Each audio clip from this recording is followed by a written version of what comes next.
Hello guys, নতুন ভিডিওতে আপনাদের স্বাগতম। আপনাদের সাথে আছে আমি স্বরূপ কুমার সিংহ। গত 18 জানুয়ারি ফিনল্যান্ডের বিভিন্ন ইউনিভার্সিটির অ্যাপ্লিকেশনের ডেডলাইন শেষ হয়ে গেছে। আপনারা যারা এখনও পর্যাপ্ত পরিমাণ ডকুমেন্ট সাবমিট করেননি, আপনারা 25 জানুয়ারি পর্যন্ত ডকুমেন্ট সাবমিট করার সময় পাবেন। ফিনল্যান্ডের ইউনিভার্সিটিগুলো ওদের রেজাল্ট দিয়ে দেয় সাধারণত মার্চের শেষের সপ্তাহে কিংবা এপ্রিলের প্রথম সপ্তাহে। তাহলে আপনি মোটামুটি 2 থেকে 2.5 মাসের মতো সময় পাবেন। তাহলে এই সময়টুকু আপনি বসে না থেকে আপনার প্রিপারেশনকে আরেকটু এগিয়ে নিতে পারেন।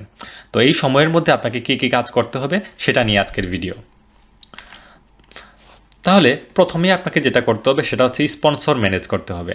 ফিনল্যান্ডের রুলস অনুসারে আপনি যদি ফিনল্যান্ডে পড়াশোনা চালিয়ে যেতে চান, তাহলে আপনাকে নির্দিষ্ট পরিমাণ টাকা আপনার অ্যাকাউন্টে রাখতে হবে।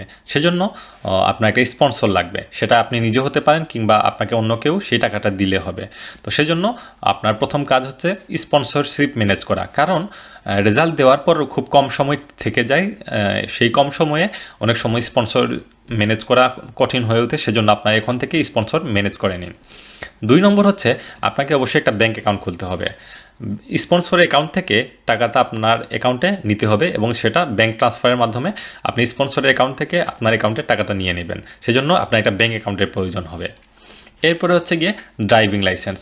আপনি যেহেতু ড্রাইভিং লাইসেন্স একটা গুরুত্বপূর্ণ জিনিস, তো সেজন্য আর এটা অনেক সময় টাইম কনজিউম করে, সেজন্য আপনি ড্রাইভিং লাইসেন্সের অ্যাপ্লাইটা এই সময়ের মধ্যে করে নেবেন। এখন আমি ডিটেলসে যাচ্ছি। প্রথমে হচ্ছে গিয়ে স্পন্সরশিপ ম্যানেজ। তো আপনাকে স্পন্সরশিপ ম্যানেজ করার ক্ষেত্রে প্রথমে জানতে হবে কে কে আপনাকে স্পন্সর করতে পারবেন। তো প্রথম হচ্ছে আপনি নিজেকে নিজেই স্পন্সর করতে পারবেন। আপনি যদি কোনো জব করেন কিংবা কোনো বিজনেস করেন কিংবা আপনার অ্যাকাউন্টে যদি পর্যাপ্ত পরিমাণ টাকা থাকে, যার সোর্স অফ ইনকাম অর্থাৎ লিগ্যাল ডকুমেন্ট আপনার কাছে থাকে, তাহলে আপনি নিজেই আপনার স্পন্সর হতে পারবেন। আবার মনে করেন আপনার কাছে কোনো পর্যাপ্ত পরিমাণ টাকা নেই, তাহলে আপনার পরিবারের যে কোনো একজন মেম্বার কিংবা আপনার যে কোনো একজন রিলেটিভ আপনাকে স্পন্সর করতে পারবেন। ধরলাম আপনার নিজেরও টাকা নেই কিংবা আপনার স্পন্সর আপনার ফ্যামিলির মধ্যে এমন কেউ নেই যে আপনাকে স্পন্সর করতে পারবে। এক্ষেত্রে আপনি অন্য যে কেউ একজন, সে হতে পারে আপনার যে কোনো বন্ধু হতে পারে কিংবা অফিসের সহকর্মী হতে পারে কিংবা ইউনিভার্সিটির কোনো জুনিয়র কিংবা সিনিয়র ভাই হতে পারে যে আপনাকে স্পন্সর করতে পারবেন।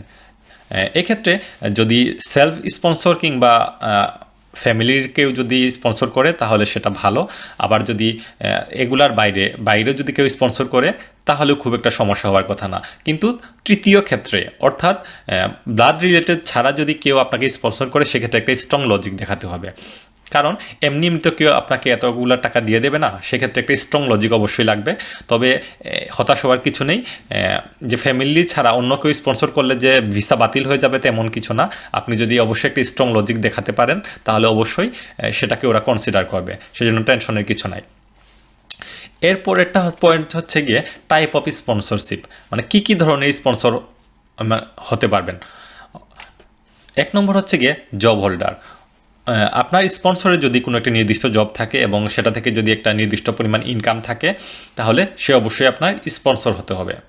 তো সবসময় স্পন্সর যে জব হোল্ডার হতে হবে তেমন কিছু না। আপনার স্পন্সরের যদি কোনো জব না থাকে কিংবা সে যদি একজন বিজনেসম্যানও হয়, তাহলেও সে আপনাকে স্পন্সর করতে পারবেন। এই ক্ষেত্রে জব হোল্ডারের জন্য আলাদা আলাদা ডকুমেন্টস এবং বিজনেস যে করে তার জন্য আলাদা আলাদা ডকুমেন্টস রয়েছে, এবং সেটার উপর আমি একটা ভিডিও বানিয়েছি, ভিডিওগুলো দেখে নেবেন। এরপরে মনে করলাম আপনার স্পন্সরের জব হোল্ডার নয় কিংবা বিজনেসম্যানও নয়, সেক্ষেত্রেও কিন্তু আপনি আপনার স্পন্সর দেখাতে পারবেন। সেটা হচ্ছে প্রপার্টি সেল করে, অর্থাৎ আপনার নির্দিষ্ট কিছু প্রপার্টি, যেমন সেটা হতে পারে জমি হতে পারে, সোনা হতে পারে কিংবা যে কোনো একটা দোকান হতে পারে, যে কোনো একটা বাসা ভাড়া আপনার বাড়ি হতে পারে, যে কোনো কিছু প্রপার্টি সেল করে আপনি সেই টাকাগুলো দিয়েও কিন্তু আপনি আপনার স্পন্সরশিপ দেখাতে পারবেন। এরপরে আসি ওপেন ব্যাঙ্ক অ্যাকাউন্টের ক্ষেত্রে। তো একটা কথা সবসময় খেয়াল রাখবেন, যতক্ষণ পর্যন্ত স্পন্সরশিপ ম্যানেজ না হয় ততক্ষণ পর্যন্ত আপনি ব্যাঙ্ক অ্যাকাউন্ট খুলবেন না। কারণ এক্ষেত্রে অনেকগুলো সমস্যা হয়, যেমন আপনার স্পন্সরের হয়তো নির্দিষ্ট একটা ক্রাইটেরিয়া থাকে, আপনার ওই ব্যাংকে ট্রান্সফার এর ক্ষেত্রে হয়তো কিছু সমস্যা থাকতে পারে। সেক্ষেত্রে স্পন্সরের সাথে কথা বলে আপনার যে ব্যাংকে অ্যাকাউন্ট খুললে স্পন্সরের সুবিধা হয় এবং আপনারও সুবিধা হয়, সেই রকম একটা ব্যাঙ্কে অ্যাকাউন্ট খুলবেন। 3 নম্বর হচ্ছে গিয়ে ড্রাইভিং লাইসেন্স। ফিনল্যান্ডে আসার আগে ড্রাইভিং লাইসেন্স নিয়ে আসা অবশ্যই একটা গুরুত্বপূর্ণ ব্যাপার। কারণ প্রথমেই বলে রাখি, এখানে যতক্ষণ পর্যন্ত আপনি আপনার মাস্টার্স কমপ্লিট না করেছেন ততক্ষণ পর্যন্ত আপনি কোনো হোয়াইট কলার জব পাবেন না।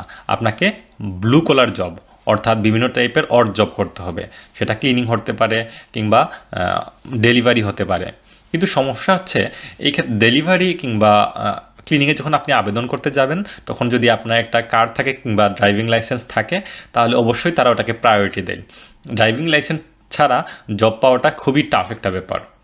আর আর এর চেয়েও বেশি গুরুত্বপূর্ণ ব্যাপার হচ্ছে, আপনি যদি ফিনল্যান্ডে এসে আপনার ড্রাইভিং লাইসেন্স বানাতে চান, সেক্ষেত্রে 2000 থেকে 3000 ইউরোর মতো খরচ হবে। সেটা বাংলাদেশি প্রায় 2 থেকে 3 লাখেরও বেশি।